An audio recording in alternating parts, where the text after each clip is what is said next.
Chapter 2. Consciousness, the way out of pain. Nobody's life is entirely free of pain and sorrow. Isn't it a question of learning to live with them rather than trying to avoid them? The greater part of human pain is unnecessary. It is self-created as long as the unobserved mind runs your life. The pain that you create now is always some form of non-acceptance, some form of unconscious resistance to what is. On the level of thought, the resistance is some form of judgment. On the emotional level, it is some form of negativity. The intensity of the pain depends on the degree of resistance to the present moment, and this in turn depends on how strongly you are identified with your mind. The mind always seeks to deny the now and to escape from it. In other words, the more you are identified with your mind, the more you suffer. Or you may put it like this: the more you are able to honor and accept the now, the more you are free of pain, of suffering, and free of the egoic mind. Why does the mind habitually deny or resist the now? Because it cannot function and remain in control without time, which is past and future, so it perceives the timeless now as threatening. Time and mind are in fact inseparable. Imagine the earth devoid of human life, inhabited only by plants and animals. Would it still have a past and future? Could we still speak of time in any meaningful way? The question, what time is it, or what's the date today, if anybody were there to ask it, would be quite meaningless. The oak tree or the eagle would be bemused by such a question.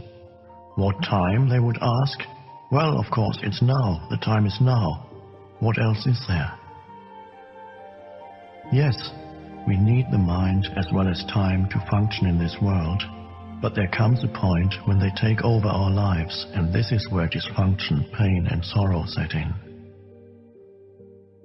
The mind, to ensure that it remains in control, seeks continuously to cover up the present moment with past and future, and so, as the vitality and infinite creative potential of being, which is inseparable from the now, becomes covered up by time, your true nature becomes obscured by the mind.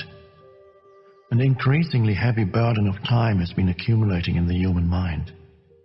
All individuals are suffering under this burden, but they also keep adding to it every moment whenever they ignore or deny that precious moment, or reduce it to a means of getting to some future moment, which only exists in the mind, never in actuality.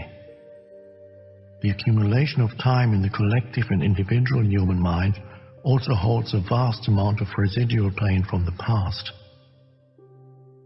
If you no longer want to create pain for yourself and others, if you no longer want to add to the residue of past pain that still lives on in you, then don't create any more time, or at least no more than is necessary to deal with the practical aspects of your life. How to stop creating time? Realize deeply that the present moment is all you ever have. Make the now the primary focus of your life. Whereas before you dwelt in time and paid brief visits to the now, have your dwelling place in the now and pay brief visits to past and future when required to deal with the practical aspects of your life situation. Always say yes to the present moment. What could be more futile, more insane, than to create inner resistance to something that already is? What could be more insane than to oppose life itself, which is now and always now? Surrender to what is. Say yes to life, and see how life suddenly starts working for you rather than against you.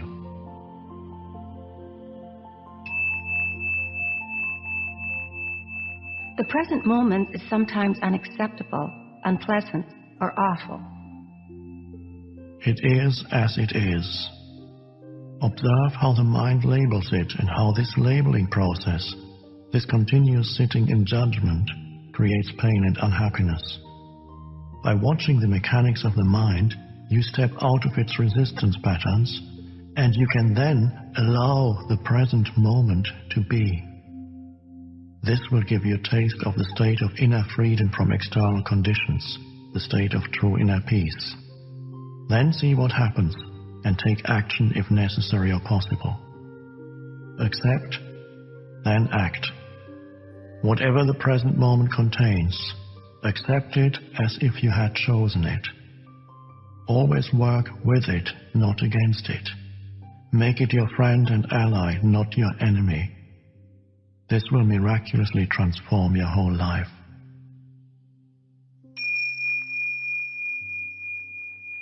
As long as you are unable to access the power of the now, every emotional pain that you experience leaves behind a residue of pain that lives on in you. It merges with the pain from the past, which was already there, and becomes lodged in your mind and body. This, of course, includes the pain you suffered as a child, caused by the unconsciousness of the world into which you were born. This accumulated pain is a negative energy field that occupies your body and mind. If you look on it as an invisible entity in its own right, you are getting quite close to the truth. It's the emotional pain body. It has two modes of being, dormant and active. The pain body may be dormant 90% of the time. In a deeply unhappy person, though, it may be active up to 100% of the time. Some people live almost entirely through their pain body, while others may experience it only in certain situations, such as intimate relationships, or situations linked with past loss or abandonment, physical or emotional hurt, and so on. Anything can trigger it, particularly if it resonates with a pain pattern from your past. When it is ready to awaken from its dormant stage, even a thought or an innocent remark made by someone close to you can activate it. Some pain bodies are obnoxious but relatively harmless, for example, like a child who won't stop whining. Others are vicious and destructive monsters, true demons. Some are physically violent, many more are emotionally violent. Some will attack people around you or close to you, while others may attack you, their host.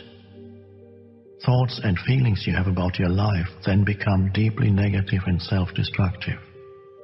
Illnesses and accidents are often created in this way. Some pain bodies drive their hosts to suicide. When you thought you knew a person and then you are suddenly confronted with this alien, nasty creature for the first time, you are in for quite a shock. However, it's more important to observe it in yourself than in someone else. Watch out for any sign of unhappiness in yourself, in whatever form. It may be the awakening pain body. This can take the form of irritation, impatience, a somber mood, a desire to hurt, anger, rage, depression, a need to have some drama in your relationship, and so on. Catch it the moment it awakens from its dormant state. The pain body wants to survive, just like every other entity in existence, and it can only survive if it gets you to unconsciously identify with it. It can then rise up, take you over, become you, and live through you. It needs to get its food through you. It will feed on any experience that resonates with its own kind of energy, anything that creates further pain in whatever form. Anger, destructiveness, hatred, grief, emotional drama, violence, and even illness. So the pain body, when it has taken you over, will create a situation in your life that reflects back its own energy frequency for it to feed on. Pain can only feed on pain. Pain cannot feed on joy. It finds it quite indigestible. Once the pain body has taken you over, you want more pain. You become a victim or a perpetrator. You want to inflict pain, or you want to suffer pain, or both. There isn't really much difference between the two. You're not conscious of this, of course, and you will vehemently claim that you do not want pain. but look closely and you will find that your thinking and behavior are designed to keep the pain going for yourself and others. If you were truly conscious of it, the pattern would dissolve, for to want more pain is insanity, and nobody is consciously insane. The pain body, which is the dark shadow cast by the ego, is actually afraid of the light of your consciousness. It is afraid of being found out. Its survival depends on your unconscious identification with it, as well as on your unconscious fear of facing the pain that lives in you. But if you don't face it, if you don't bring the light of your consciousness into the pain, you will be forced to relive it again and again. The pain body may seem to you like a dangerous monster that you cannot bear to look at, but I assure you that it is an insubstantial phantom that cannot prevail against the power of your presence. Some spiritual teachings state that all pain is ultimately an illusion, and this is true. The question is it true for you?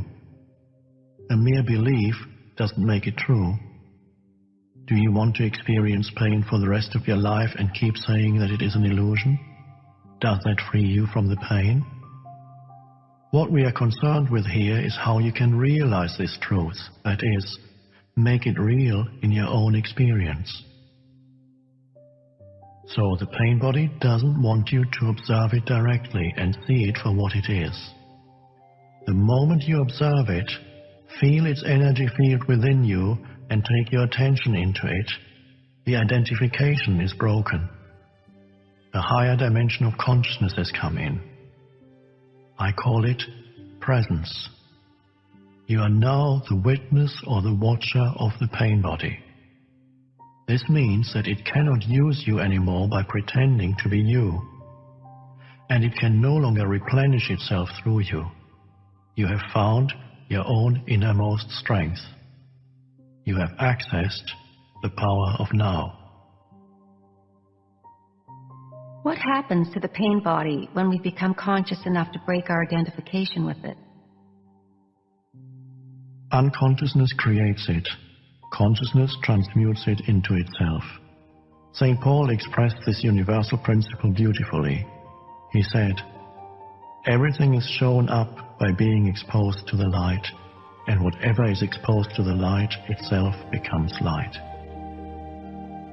Just as you cannot fight the darkness, you cannot fight the pain body.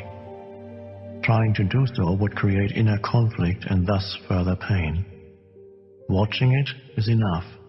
Watching it implies accepting it as part of what is at that moment. The pain body consists of trapped life energy that has split off from your total energy field and has temporarily become autonomous through the unnatural process of mind identification. It has turned in on itself and become anti-life, like an animal trying to devour its own tail. Why do you think our civilization has become so life-destructive? But even the life-destructive forces are still life energy. When you start to disidentify and become the watcher, the pain body will continue to operate for a while and will try to trick you into identifying with it again. Although you are no longer energizing it through your identification, it has a certain momentum, just like a spinning wheel that will keep turning for a while, even when it is no longer being propelled. At this stage, it may also create physical aches and pains in different parts of the body, but they won't last. Stay present. Stay conscious. Be the ever-alert guardian of your inner space. You need to be present enough to be able to watch the pain body directly and feel its energy. It then cannot control your thinking. The moment your thinking is aligned with the energy field of the pain body, you are identified with it and again feeding it with your thoughts. For example, if anger is the predominant energy vibration of the pain body and you think angry thoughts, dwelling on what someone did to you or what you are going to do to him or her, then you have become unconscious and the pain body has become you. Where there is anger, there is always pain underneath. Or when a dark mood comes upon you and you start getting into a negative mind pattern and thinking how dreadful your life is, your thinking has become aligned with the pain body and you have become unconscious and vulnerable to the pain body's attack. Unconscious, the way that I use the word here, means to be identified with some mental or emotional pattern. It implies a complete absence of the watcher. Sustained conscious attention severs the link between the pain body and your thought processes and brings about the process of transmutation. It is as if the pain becomes fuel for the flame of your consciousness, which then burns more brightly as a result. This is the esoteric meaning of the ancient art of alchemy, the transmutation of base metal into gold, of suffering into consciousness.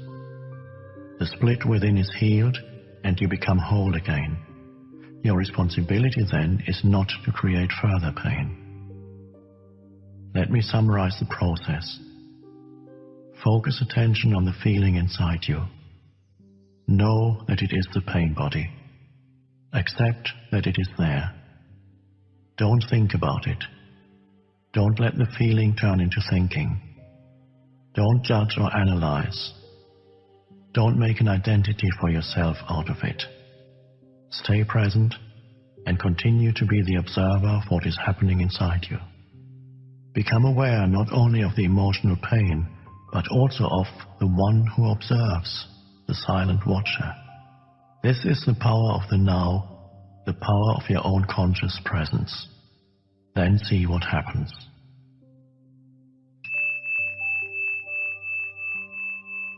For many women, the pain body awakens particularly at the time preceding the menstrual flow. I will talk about this and the reason for it in more detail later. Right now, let me just say this. If you are able to stay alert and present at that time and watch whatever you feel within, rather than be taken over by it, it affords an opportunity for the most powerful spiritual practice, and a rapid transmutation of all past pain becomes possible. The process that I have just described is profoundly powerful yet simple. It could be taught to a child, and hopefully one day it will be one of the first things children learn in school. Once you have understood the basic principle of being present as the watcher of what happens inside you, and you understand it by experiencing it, you have at your disposal the most potent transformational tool. This is not to deny that you may encounter intense inner resistance to disidentifying from your pain. This will be the case particularly if you have lived closely identified with your emotional pain body for most of your life, and the whole or large part of your sense of self is invested in it. What this means is that you have made an unhappy self out of your pain body and believe that this mind-made fiction is who you are. In that case, unconscious fear of losing your identity will create strong resistance to any disidentification. In other words, you would rather be in pain, be the pain body, than take a leap into the unknown and risk losing the familiar, unhappy self. If this applies to you, observe the resistance within yourself. Observe the attachment to your pain. Be very alert. Observe the peculiar pleasure you derive from being unhappy. Observe the compulsion to talk or think about it.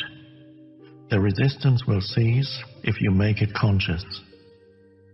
You can then take your attention into the pain body, stay present as the witness, and so initiate its transmutation. Only you can do this. Nobody can do it for you. But if you are fortunate enough to find someone who is intensely conscious, if you can be with them and join them in the state of presence, that can be helpful and will accelerate things. In this way, your own light will quickly grow stronger. When a log that has only just started to burn is placed next to one that is burning fiercely, and after a while they are separated again, the first log will be burning with much greater intensity. After all, it is the same fire. To be such a fire is one of the functions of a spiritual teacher. Some therapists may also be able to fulfill that function, provided that they have gone beyond the level of mind and can create and sustain a state of intense conscious presence while they are working with you. You mentioned fear as being part of our basic underlying emotional pain.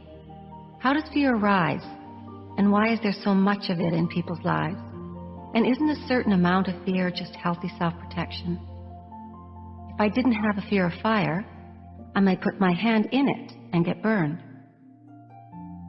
The reason why you don't put your hand in the fire is not because of fear, it's because you know that you'll get burned.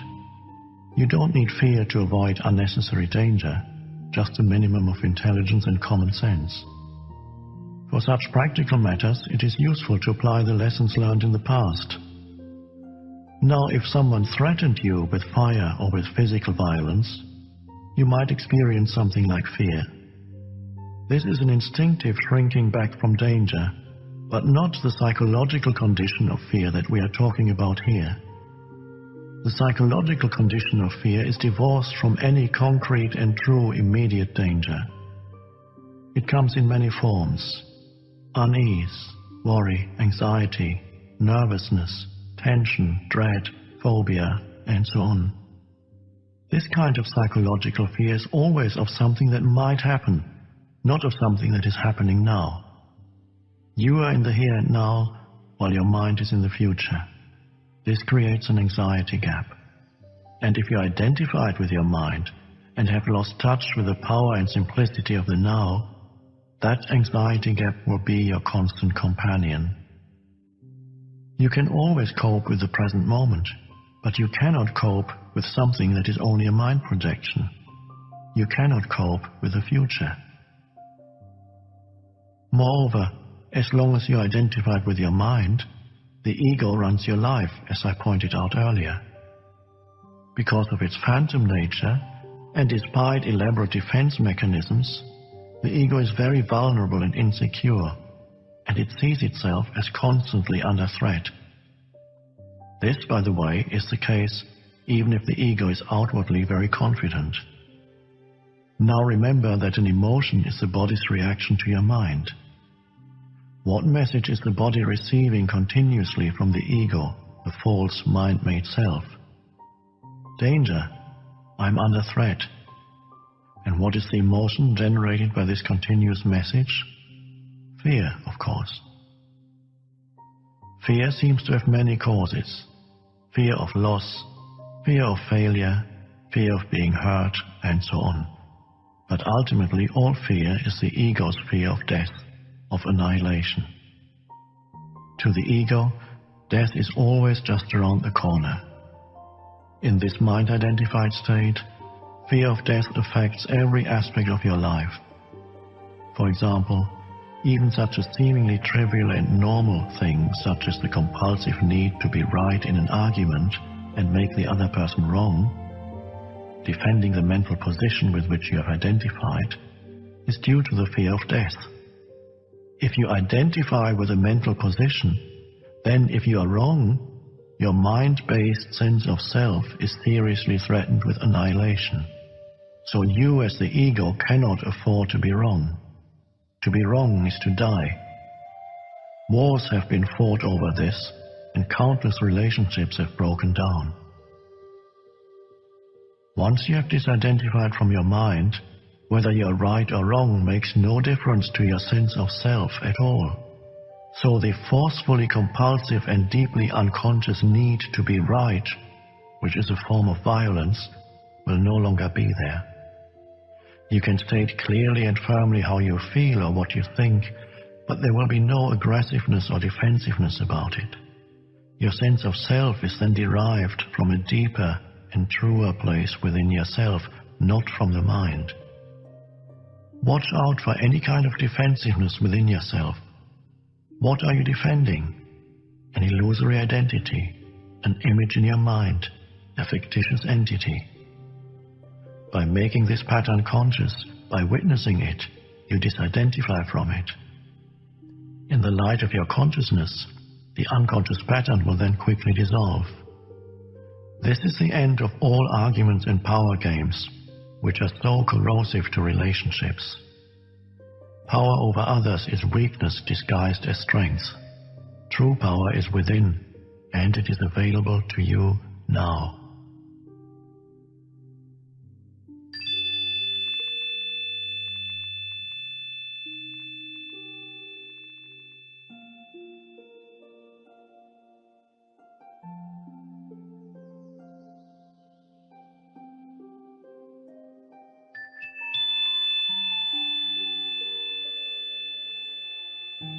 So anyone who is identified with their mind and therefore disconnected from their true power, their deeper self rooted in being, will have fear as their constant companion.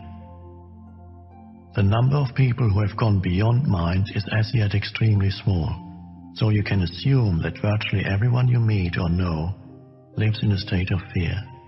Only the intensity of it varies. It fluctuates between anxiety and dread at one end of the scale, and a vague unease and distant sense of threat at the other. Most people become conscious of it only when it takes on one of its more acute forms. Another aspect of the emotional pain that is an intrinsic part of the egoic mind is a deep-seated sense of lack or incompleteness, of not being whole. In some people, this is conscious, in others, unconscious. If it is conscious, it manifests as the unsettling and constant feeling of not being worthy or good enough. If it is unconscious, it will only be felt indirectly as an intense craving, wanting, and needing. In either case, people will often enter into a compulsive pursuit of ego gratification and things to identify with, in order to fill this hole they feel within.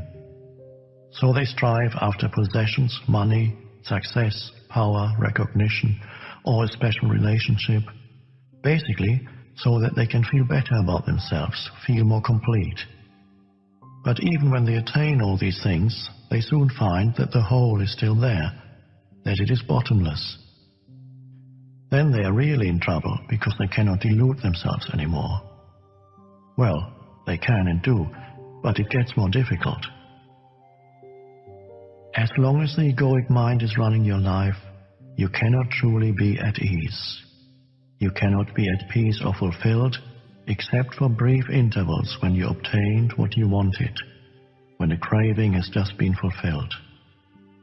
Since the ego is a derived sense of self, it needs to identify with external things. It needs to be both defended and fed constantly.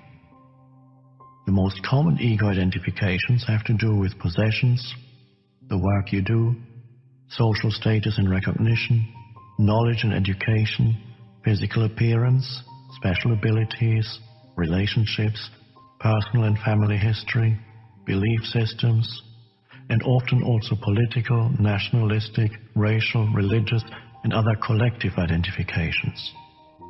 None of these is you. Do you find this frightening? Or is it a relief to know this? All of these things you will have to relinquish sooner or later. Perhaps you find it as yet hard to believe, and I'm certainly not asking you to believe that your identity cannot be found in any of those things. You will know the truth of it for yourself. You will know it at the latest when you feel death approaching. Death is a stripping away of all that is not you. The secret of life is to die before you die, and find that there is no death.